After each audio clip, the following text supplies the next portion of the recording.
I am glad to be in Presidency College,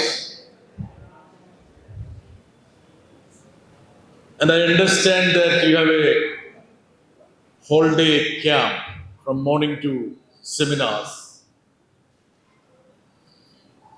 And the ministers were here, two ministers or one minister? Two ministers. So, Periya Alkar and Jan Chota, I'm a small person. But I am also an SFI. I used to be an SFI.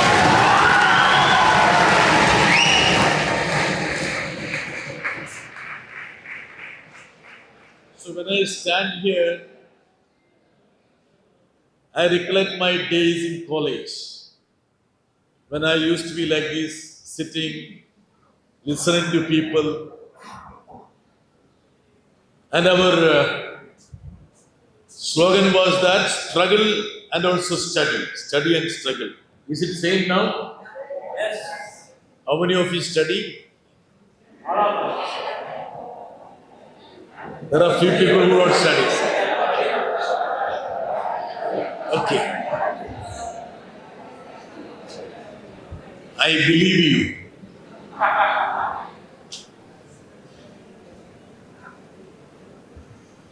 But I can tell you one thing.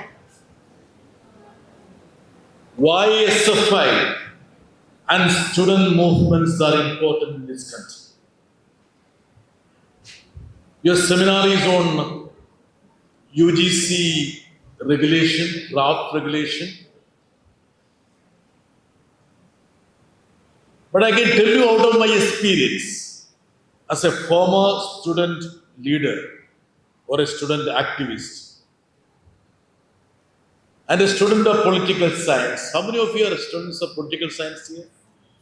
1, 2, 3, 4. Only 5 students, 6, 7. You're also student of political science. Let me just tell you one thing. All of you know who is Albert Einstein? Who doesn't know who is Albert Einstein? Please lift your hands. 1. Nobody, everybody knows Albert Einstein. Sure, I am going to ask a couple of questions to you now. You will be in deep trouble now. Where was originally Albert Einstein living? In which country? Madam, which country he was living? Stand up.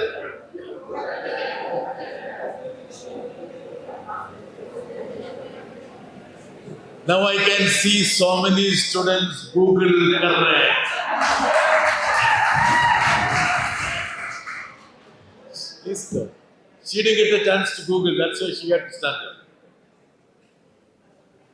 Albert Einstein was living in Germany. You said it? He's put in the corner like this. So when Hitler ascended to power in Germany, he somehow came out of Germany. He virtually left Germany. Then he was living in London. Then thereafter he went to United States. He gave an interview to New York Times. And in that interview he said that the student community and academics of Germany, if they had stood up, we would not have a fascist like Hitler. Because the academic community caved in. Because the students, the professors and the teachers surrendered. That is the reason why Hitler could attain power and become a fascist. And he said, again, Germany was gripped by psychic distemper. You know what is psychic distemper? Psychic distemper is some sort of a mental illness. Psychic distemper. These are the words of Albert Einstein with regard to the Nazi Germany.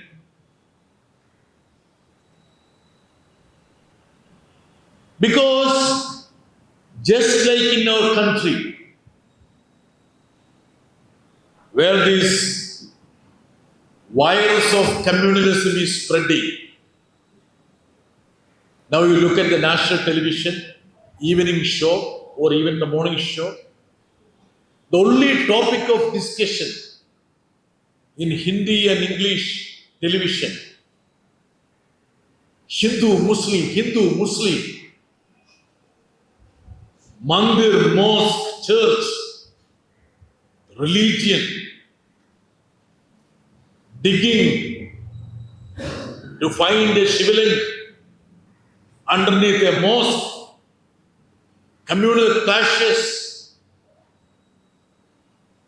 the same psychic distemper which Albert Einstein talked about Nazi Germany, you can see shades of that in our country. The biggest antidote or the most effective weapon to resist this fascist ideology is to make sure that our students and the academic community stand up to this nonsense and tell them we will not allow you to spread this poison of communalism in this country. Are you able to do it? Can you do it? I am not having that emphatic reply from you. Can you do it? If the students of Tamil Nadu cannot do it, who else can do it?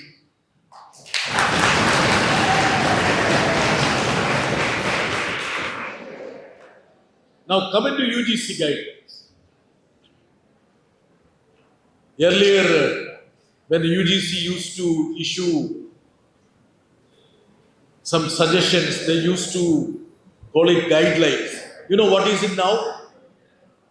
You know what is it now? It's UGC regulation. They are making it much more firm. You know how many universities are in this country? Anybody has got a count of the number of universities in this country? Anybody? Can you make a guess? What's your good name? Yeah, your name. Yes. Don't behave like a Malayali. Malayali always will look back. Right? How many universities in this country? 1,774. Out of 1,074, hardly 54 universities are central universities. Hardly 54. There are few private universities also. So you know what they intend? All these state universities which have been created by the sweat and blood of the people of different states. Tamil Nadu, Kerala, Karnataka, Andhra, Telangana. All these state universities, they want to take over all these universities in the pretext of UGC regulation.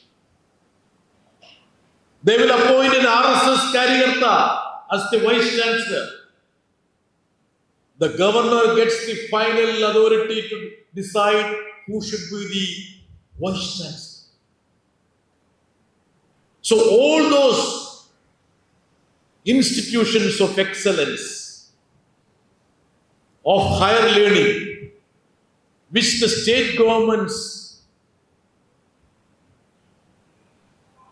made it happen with the taxes of the people, are going to be taken over by the RSS.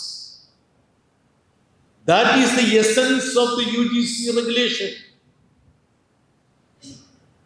Now you know in Tamil Nadu and Kerala, the governor,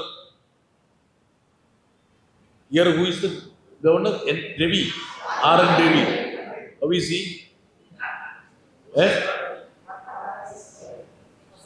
Eh? ഒന്നുമില്ല ரொம்ப மோசம். See, these governors are being used. They sit on the bills. They disrupt the administration.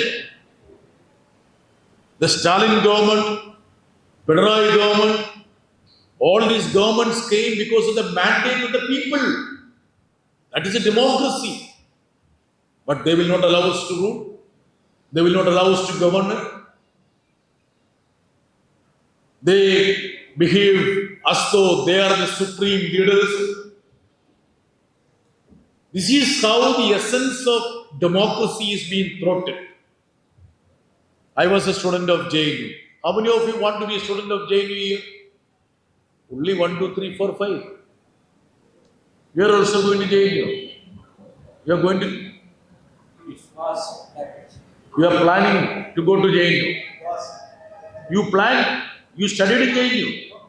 You want to go. Childhood interest.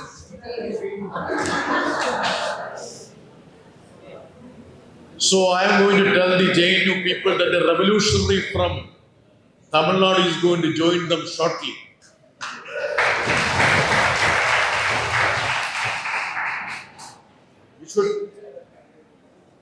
You should go with your lal shirt, red shirt, okay? Don't take it out. You should wear the red shirt when you go to JNU also.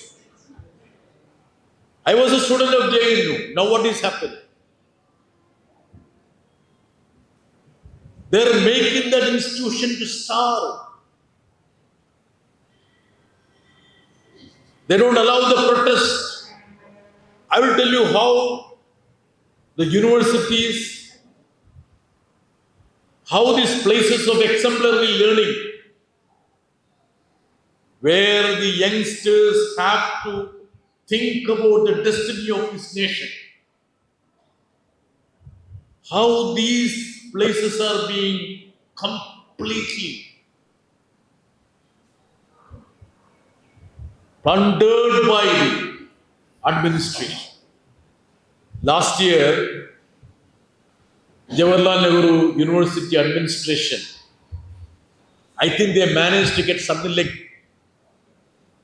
few lakhs of rupees. You know how? Those who protest, they will impose a hefty fine. They will impose a fine. Suppose if you take out a protest, they will impose a fine. They don't want any dissent. Democracy can survive only if there is dissent. Rejoinder, protest. If you see injustice, if you cannot protest, then there is no democracy. But the central government doesn't want to have any protest or dissent from the student community. Why they are afraid of you? You know why? What is the reason? All those ideas which change the world, centuries, came from the universities. The ideas that transform the society, drastically mold the society. The genesis of the idea is a university, is a college. So they don't want the students to collaborate, to contemplate, to protest, to come together. They don't want that. The moment they see students coming together, indulging in discourse, indulging in protest, they are afraid of it. That's why Hitler killed all the student movements and academic movements in Germany. Just like that, These people want to have complete control of the education sector. The other day when I was speaking in Rajya Sabha, the education minister, who is education minister? India's Dharmendra Pradhan, he was sitting just opposite. I told Mr. Dharmendra Pradhan, you people always talk about emergency. Congress imposed emergency on this country. If you have sincerity, honesty, you do one thing. You give back the education to the state list. Because education was taken out of the state list of the Indian Constitution to the concurrent list by 42nd Amendment during Srimati Gandhi's speech. If they are sincere about it, sincere about their opposition to emergency, they have to return this education to states, which they will not do it. Now they want to centralize everything in Delhi. 76% of the expenditure for education are met by the state governments. Only hardly 24% by the central government. But they want to control. They want to control everything. When Narendra Modi was the Chief Minister of Gujarat, he brought in a bill. You know anything? He brought in a bill, 2013, to divest governor of the chancellorship. The Gujarat government said, governor need not be the chancellor. 2013, Narendra Modi brought that bill. Then he became the Prime Minister and gave assent to that bill. That bill was passed. If the same bill was passed by Kerala Assembly, I think similar bill would have been passed by Tamil Nadu Assembly also. But they will not allow it. The governor will not give approval. See the duplicity, hypocrisy. When they are in power, they want to control all the universities and colleges. They will appoint their RSS Karyakartas everywhere. They don't want the state governments to have any influence or anything to do with the education sector. So, this is the time for us to fight. Now I know Tamil Nadu is turning. Tamil Nadu's minister PTR was there yesterday in Trivandrum. He along with Tamilichi Thangabandin, I think she is the MP of this locality, right? South Chennai? South Chennai. No, this belongs to South Chennai. Central, okay, so, okay. But Santom is in South, nearby. Okay. So I am correct. Yeah. So slight difference only, right? Okay. She was there. They came to invite our Chief Minister, Comrade Pinarayi Vijayan, okay?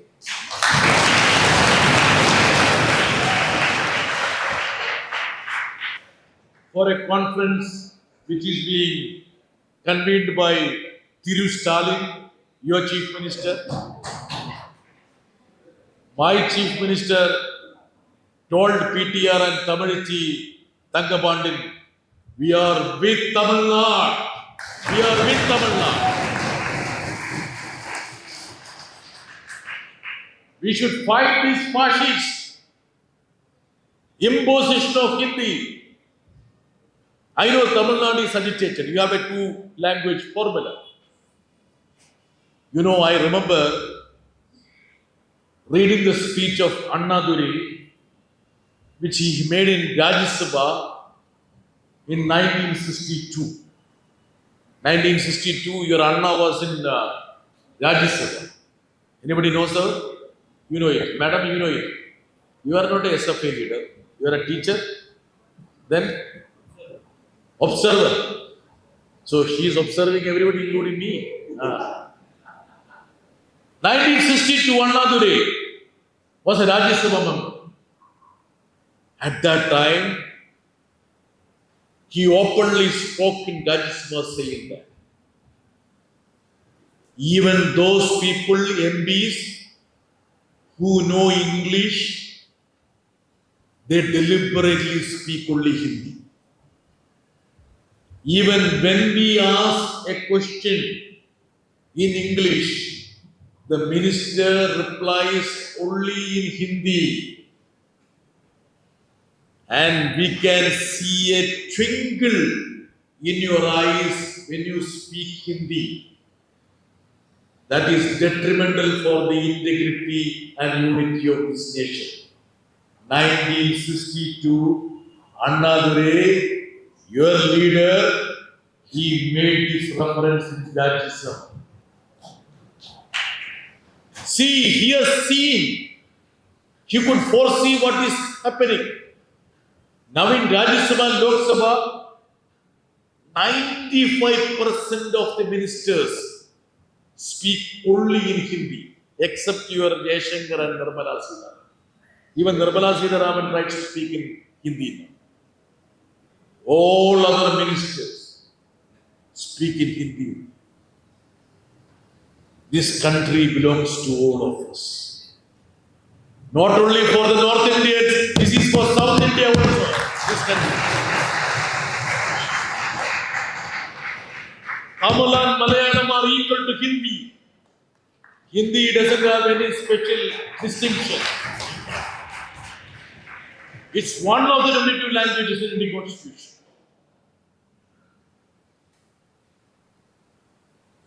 This concerns our culture, our mooring, our history, our tradition.